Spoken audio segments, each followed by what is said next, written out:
The average grocery store today has about 40,000 individual items, up from about 200 at the dawn of the 20th century. The humble grocery is a technological marvel that enables me to source nearly anything I need from anywhere, anytime I feel the need to experiment with some new wild-ass crazy cuisine combo. The inputs are hardly ever out of stock and are almost always available at prices that are not prohibitive. It isn't simply availability and low cost. It's reliable availability and reliably low cost. Take this concept of utter availability and apply it to absolutely everything, and you now have a glimmer of the absolute connectivity that underpins the modern globalized economy. The ingredients of today's industrial and consumer goods are only available because they can be moved from literally halfway around the world at low costs and high speeds and in perfect security. Fertilizers, oil, cherries, propylene, single malt whiskey, you name it, it is in motion all the time. Transportation is the ultimate enabler. Most technologies do not fundamentally change us. Consider the contemporary smartphone.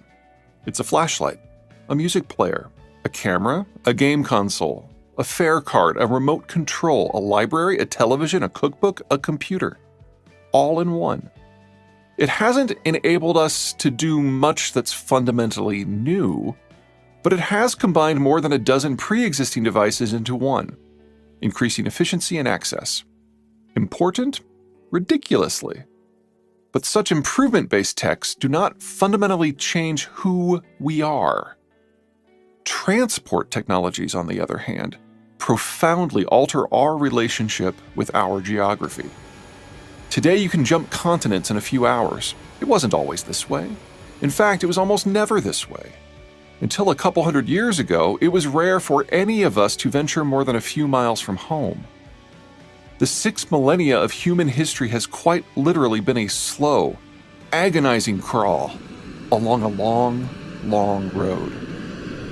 Understand the evolutions and revolutions and how we've traveled from A to B. Understand the connectivity that has made our modern grocery stores and smartphones possible, and you can understand why our world is shaped the way it is, and what wonders and terrors the coming decades will hold for us all. The human body is a frail and ridiculously inefficient form of transporting goods. Imagine you are any random human, from the time of our first emergence as Homo sapiens to about the mid-1700s. Unfortunately for you, your legs are likely your only means of transportation. Wheelbarrows did not become a big deal until about 100 CE. Carts were too expensive for the average peasant until centuries later, even if there were roads to drag them upon. Even waiting around for something as old school as a bicycle would have kept you twiddling your thumbs until the late 18th century, mid-19th if you wanted pedals. There are good reasons traders still use camels even today. For most people, your life, your town, and your livelihood were circumscribed by how far you were willing to walk in a day with a crushing load on your back. That kept towns small. Before industrial techs remade the world, urban areas required nearly a half an acre of farmland per resident to prevent starvation, over 7 times the land we use today, plus another 100 times as much area in forest land to produce charcoal to cook and see the population through winter. It made cities stay small, grow too big, and either A, food must come from too far away, in other words, you starve, or B, you cut down your forest to grow more food locally, and the cutting-edge technology of the day, fire, is denied you. You starve while also freezing to death. Wheels helped, but not as much as you might think. I'm sure you've all heard about Rome's famous roads being one of the greatest achievements of the pre-modern age. Rome's roads stretched from Glasgow to Marrakesh to Baghdad to Odessa, and were roughly equivalent in total length to the roads of modern-day Maine. The Roman road network took 6 centuries, 1 billion labor days to construct, to say nothing of maintenance. The very concept of trade was dubious. You couldn't call ahead to see if the next town over actually needed what you had to sell. And then there's the problem of spoilage. You simply couldn't carry enough food to make long-distance trade viable for anything but the most valuable items. Concrete and asphalt, chemical preservatives and refrigeration are only a few of those pesky industrial-era technologies that didn't come around until the 1800s. Efficient, regular, overland transport for bulk goods, even over relatively short distances, was not just difficult but also economically impossible for just about all of human history. Even bread baskets could not reliably feed themselves. Between 1500 and 1778, France suffered several national famines and dozens of regional famines. The country that has been Europe's largest and most reliable food producer stretching back a millennium, the country that has 3 separate agricultural regions, the country that had, bar none, the best internal transport system of the pre-industrial world. Moving things overland sucks. So we figured out how to move stuff a different way. We figured out how to float. While a camel could move a quarter ton, and ox-drawn carts around a ton, even the earliest bulk ships could move several hundred tons at the fraction of a price per ton. The Romans famously imported most of their capital's food from Egypt. Remember those better-than-world-class Roman roads? In 300 CE, it cost more to move grain 70 miles on those roads than it did to sail it some 1,400 miles from Egypt to Rome. The economics of water transport were so lopsided that some cultures, see government Dutch, Aztec, Chinese, would rearrange their entire governing systems around the capacity to mobilize labor to dig canals stretching hundreds of miles through rocky, undulating landscapes with little more than stone picks. All to float what was the pinnacle of human transport technology well into the 2nd millennium CE, the lowly barge. By the 14th century, history finally started picking up speed. Sails and nails, oars and rudders, holds and decks, guns and artillery, compasses and astrolabes. And crazy. Don't neglect a liberal infusion of crazy. The fabled Western discovery of the great monsoon winds was made by some Greek maniac willing to sail to the middle of the ocean with no idea what would happen next. Take it all together, and newer, larger, sturdier, faster, better armed ships brought us into the deep-water age at the end of the 15th century. Of course, that's the comfortable way to look at it from the far side of the Industrial Revolution. Just because humanity now could ship goods long distances didn't mean that we did so very often. Post-deepwater but pre-industrial shipments of grain from the Baltic region to continental Western Europe were hardly a regular affair. Even if Anglo-Dutch disputes didn't cut into deliveries, even if the Swedes didn't go all Viking on your ships, even if the Polish-Lithuanian Commonwealth was having a rare good day, half of the end product cost typically still came from transport, with another quarter being racked up as storage fees. Grains produced in the interior, no matter how productive the land, tended to stay there. By the late 1700s, the American colonists come independent Americans did ship some grains across the Atlantic, but it was hardly a steady flow. Few things sucked more than making the grueling 6-week trip only to discover that England had had a bumper harvest. Yet even as ships became more efficient, the intersection of technology and geopolitics left the world divided.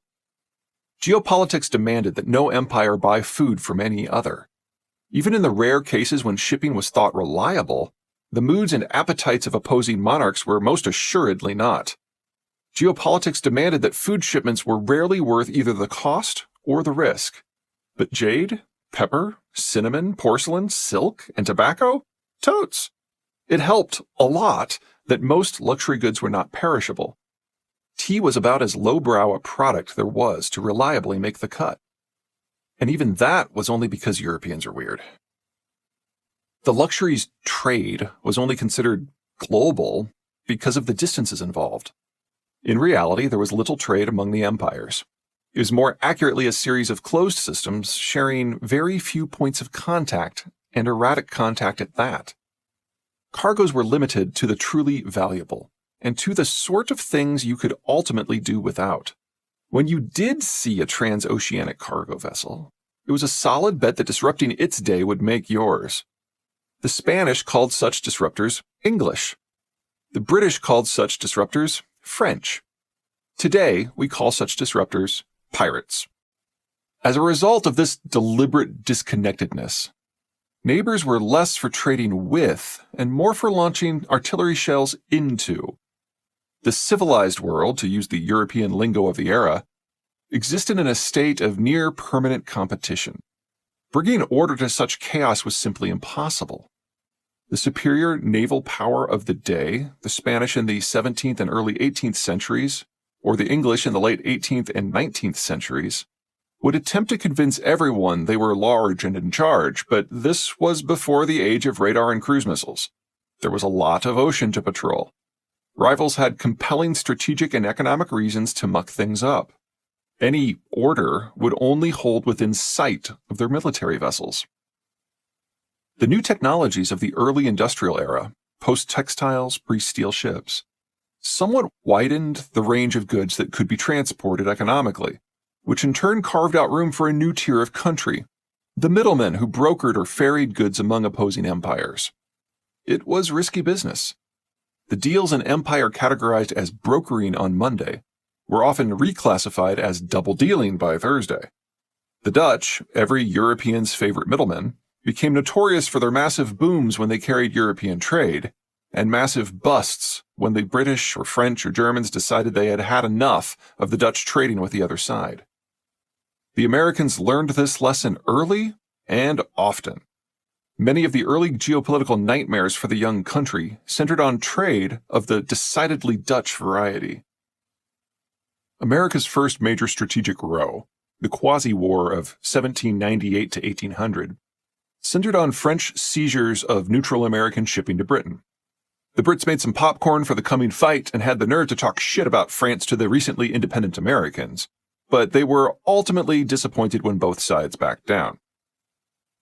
Just 12 years later, the Americans found themselves again in the middle of a British-French war, their third if you include the American Revolution.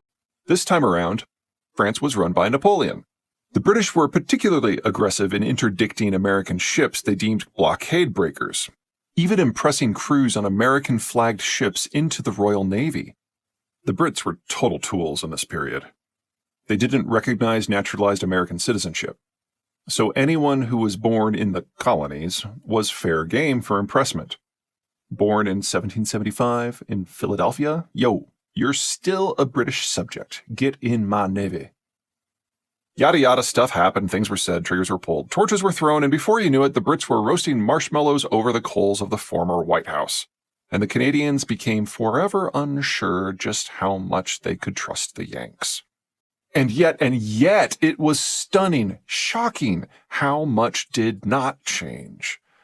At the close of the pre-industrial era, most economies were still either self-contained or subjugated in one way or another, with the cities that enjoyed navigable rivers or safe coasts largely dominating.